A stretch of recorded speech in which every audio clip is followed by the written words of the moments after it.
Good evening, everyone. First look, StormTeam meteorologist Joseph Williams with your Valentine News Now afternoon forecast. Time is currently 4:25 p.m. The temperature is 42 degrees on the Fargo-Moorhead area, and the southern areas of our region generally are seeing temperatures in the 40s. Areas in the Northern Valley are generally seeing temperatures in the upper 20s to mid 30s. So overall, a very mild Saturday afternoon. When you add sunny skies into the mix, you couldn't have asked for a better Valentine's Day. And we will see clear skies well into the evening hours, so your Valentine's evening commute should be looking good if you have any Valentine's Day plans for tonight. However, I want to first alert you to the fact that some more patchy dense fog is expected overnight into Sunday morning, and then we're first alert tracking that winter system as we head into next week. Again, we have those first alert weather days heading into next week. So let's get right to the forecast to kind of show you what I'm talking about. First, recapping everything, looking at our Dakota Magic Weather Cam, showing clear skies out there, some upper level clouds streaming through, but otherwise pretty gorgeous afternoon on our hands. However, looking at our visibility map here, we do have some patchy dense fog out near Howlock, for example. The Northern Valley is still seeing some patchy dense fog, and the thing is, we'll see more patchy dense fog popping up overnight,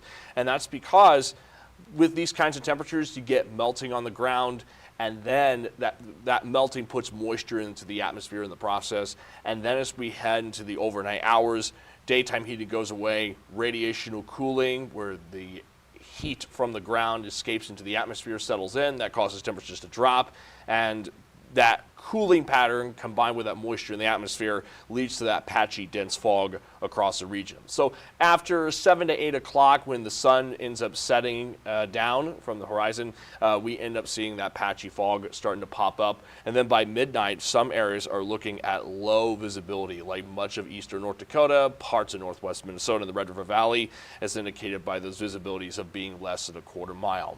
Heading into Sunday morning, more dense fog across much of our region, particularly in the Red River Valley and parts of northwest Minnesota. That fog will continue until late morning, early afternoon, when the fog breaks up and visibility improves. So basically, this is an all morning and into the early afternoon event. Make sure to give yourself some extra time on the roads if you have to travel for your Sunday morning commute to account for the dense fog. Aside from the dense fog, we're going to be dealing with scattered clouds in the Fargo-Moorhead area well into the evening hours. Temperatures will also go from 40 at 6 p.m. to the low 30s by 10 p.m. and then we'll drop below freezing after 10 p.m. So looking at our first look forecast, again, besides that dense fog, we're looking at a quiet night ahead of us for your Sunday morning commute. Then as we head into Sunday afternoon, a weak disturbance will slide into the Northern Valley and the international border, bring some rain showers into, say, Langdon and Roseau for Sunday afternoon. So if you're traveling north Sunday afternoon and evening, don't be surprised to see some raindrops come down in your car. Most of our region, though, will stay dry. It's just mainly northeast North Dakota, Northern Valley, northwest Minnesota. This area that I'm circling here, that is the best opportunity for seeing some of those rain showers for tomorrow afternoon. Those rain showers move out tomorrow evening, and by Monday morning, we're just left with another round of some patchy dense fog for your Monday morning commute. So basically, tomorrow morning, foggy. Tomorrow afternoon, a few showers north, otherwise mostly cloudy skies across the region. On the bright side, temperatures will be on the mild side. For your Sunday morning commute, they will be below freezing, being in the 20s across the region. But by the afternoon hours, daytime heating plus a light southerly wind forces some areas into the 50s. So we'll actually see highs in the 50s out in southeast North Dakota. Northwest Minnesota, cooler with highs in the low 40s. Even the international border looking very mild with highs in the upper 30s. So Sunday afternoon, at least in terms of temperatures, will feel comfortable.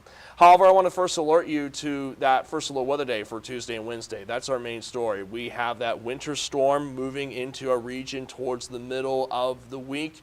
And it'll bring some rain and mix at first, which overnight into Wednesday morning turns into snow, and thereafter we'll see that snow lingering until about Thursday morning. At times, there may be some moderate to heavy snowfall and some strong winds too, and the details regarding the system are becoming more clear, such as the timing and the track of the system. They are becoming more clear. It's mainly now figuring out how much precipitation we could see from the system that is still being ironed out. Here's the culprit for our system that's coming our way. Here's our culprit for our first low weather days for Tuesday and Wednesday. It's this low pressure system off the coast of California. It's moving east. And what will happen is it'll push into California Sunday night into Monday, intensify as it crosses over the Rockies, forming yet another low pressure system before sweeping into the central and northern plains towards the middle of the week. And you can see what I mean on the first low forecast here. Basically, that low pressure system crosses into the Rockies on Monday afternoon, interacting with another low pressure system from Canada around Monday afternoon and evening. And as it does, it intensifies so that by Tuesday morning and afternoon, we're starting to see a few rain showers in the southern valley, and that rain becomes stronger as we head into Tuesday evenings. Okay, for context, this is the Euro that we're looking at, just to give some context here. By Tuesday evening, we'll see some rain across the region with some wintry mix too, and then that rain and wintry mix turns into snow overnight into Wednesday morning, and thereafter we'll continue seeing that snow lingering across a region until late Thursday morning when the snow lifts out of our region. Now, the exact timing of how long that precipitation may end up changing as we get closer to the system, so stick with Valentine News Live for first alert updates. But just to give you an idea as to how impactful the system here is, while the American model on the right is suggesting a lot heavier snow and a lot more widespread snow compared to the European model on the left, both the European and American models suggest plenty of snow accumulation across practically our entire region. So all of our region has the chance of seeing some snow accumulation with the American model, again, suggesting more snow than the European model on the left.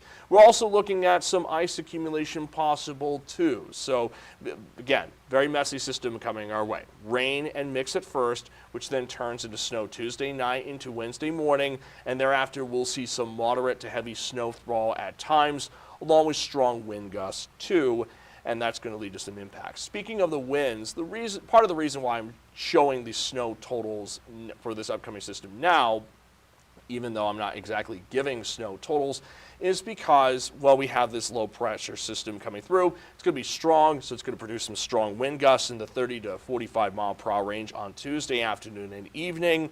And then Tuesday night into Wednesday morning, we'll see those strong winds moving into the southern areas of our region. You can see that swath of orange indicating wind gusts in the 30 to 45 mile per hour range. And it's not until Wednesday night that the winds end up dying down. So basically, pretty impactful system heading our way. So let's recap everything. Again, tracking some fog in the across a region overnight into Sunday morning. And then as we head into Sunday afternoon, a chance of some rain in the international border and northern valley. Not much moisture anticipated, and the rest of our region will be mostly cloudy but dry and mild too, with highs in the 40s. So Sunday, not bad. Monday, slightly cooler, but still looking at a high of 40, and more importantly, a mix of sun and clouds across the region. Tuesday and Wednesday, though, those are our first low weather days because of that impactful system sweeping on through. First, bringing some rain and wintry mix on Tuesday afternoon and evening, turning into snow Tuesday night, and then we'll see that snow continuing until Wednesday night, late Thursday morning, at which point the system pushes east of our region. Thereafter, there is another chance of some snow next Friday. We'll keep an eye on. Otherwise, next weekend and the following week, we're looking at a mix of sun and clouds and a cool down too. We'll go from those 30s and 40s this weekend into the teens next weekend. So just to recap, pretty impactful system coming our way as we head into next week. You got an active Sunday morning and afternoon commute with that fog and rain chance. More importantly, there's some impactful wintry weather heading into a region towards the middle of next week. So keep the VNN weather app handy as we track those systems for the middle of next week. I'm going to get off of here, but I'll be giving periodic updates on the VNN First Alert weather app, so be sure to tune into that. And I'll also be on Valentine News Live at 6, 9, and 10. So be sure to watch those shows too to get the latest First Alert forecast. In the meantime, I'm getting off of here. Thank you so much for watching. Have a wonderful afternoon.